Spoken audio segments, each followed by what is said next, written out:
Hey y'all, it's Steph, and I think I'm just going to talk and tell y'all the events of Friday, which I think it's Monday. It's Monday now at 7:56 p.m. Um, it was a long 3 days. The thing that happened, I was actually in my bedroom, and Coleman was working in the living room, and um, he had brought me a glass of sweet tea, and I was drinking that. And I was checking my email because I had new um, ambassador programs and things that I was checking my email about, and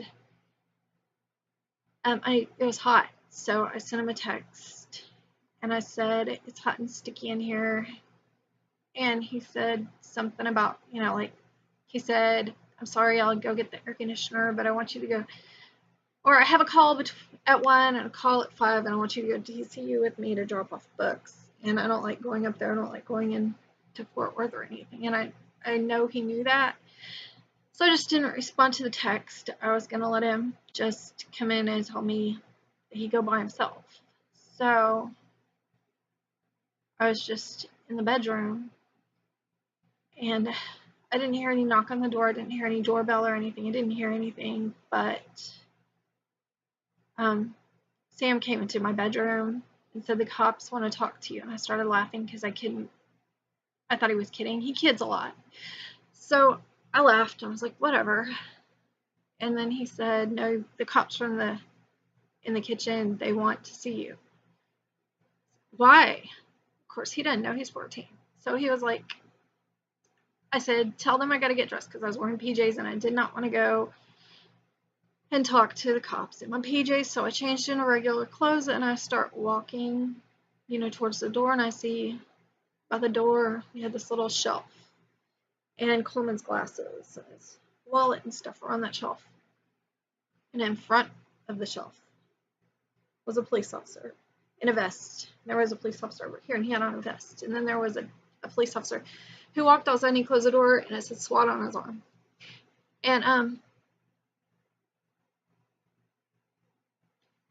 And I just, for some reason, the first thought in my head was that my son had been in a terrible accident. That's what I thought they came over to tell me. And then I started looking at the vest and I was thinking, they don't come over in vests to tell you that. So then one of them says, ma'am, and I'm just like, at first it felt like I was not really there, and then it felt like I was going like numb on one side of my body. It felt like it. And they asked me how well I knew Coleman and how long we had been together. And I remember it was 10 something on the clock because I looked at the clock on the microwave. These are all the things that I was doing, like trying to figure out. I wasn't really present. So as they're telling me things and I'm listening, it was really hard for me to get the information. But they told me that he had been under investigation for a year, that he knew of this. He had been under investigation. They had seized the computers from his former residence, and he had uploaded child pornography. The girl, I think they said she was around 12. I don't really remember. There was something about somebody being 12 and like all of this commotion. And I didn't know what to do with that. What do you do with that? So I called my dad. That's where I am now, as I'm at his house. But we had to get out pretty fast because some dumbass bonded him out. His bond was $100,000, and some really stupid person put up $10,000 to get him out. So I'm sitting there. I'm trying to figure out what I'm gonna do because I gotta go. So I'm sitting there and I start hearing banging on the windows, and I got scared, so I called the cops. And I took the kids in the bathroom and we locked the door. And I was shaking. I was shaking because I don't know this person anymore.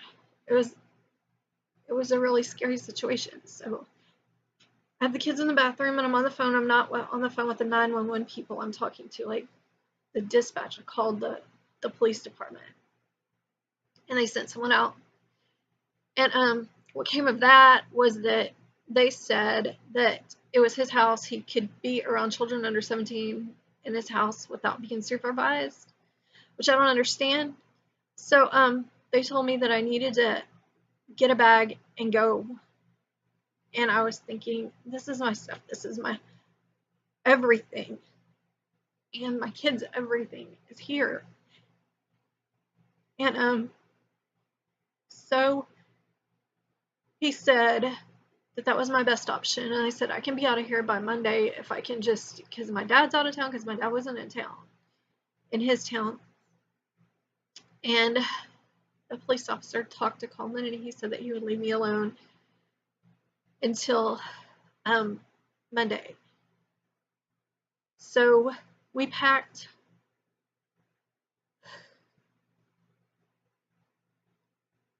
what we could in the back of my dad's car or truck, and we packed what we could and put it in the back of my van. And now I'm here, so I'm okay. My kids are okay. He didn't touch my kids. But that is what happened. That's exactly what happened. Is I remember, like I said, I don't really know the girl's age because it was like it didn't feel like I was in myself at that point. I dissociated, so I wasn't very. I don't remember that day, most of that day. Like after that happened, I remember calling the detective. I had his business card. I remember calling him to try to talk, and he told me some stuff, but I was so far removed from myself that a lot of it I don't remember. But I don't understand how somebody could drag me and my children into their life and get an apartment and make plans for a future whenever they know that they did something like this. He knew he did this. He knew they had the evidence. He knew all of that. And I don't see how you just go on like your life is normal whenever you are in the process of destroying other people's lives. So I don't know what's gonna happen. I don't really want to know anything else about him. I just want to move on. So that's where I am, and hopefully we can just move on and be happy. But anyway, thank you for your support and your messages and all of that. I appreciate it.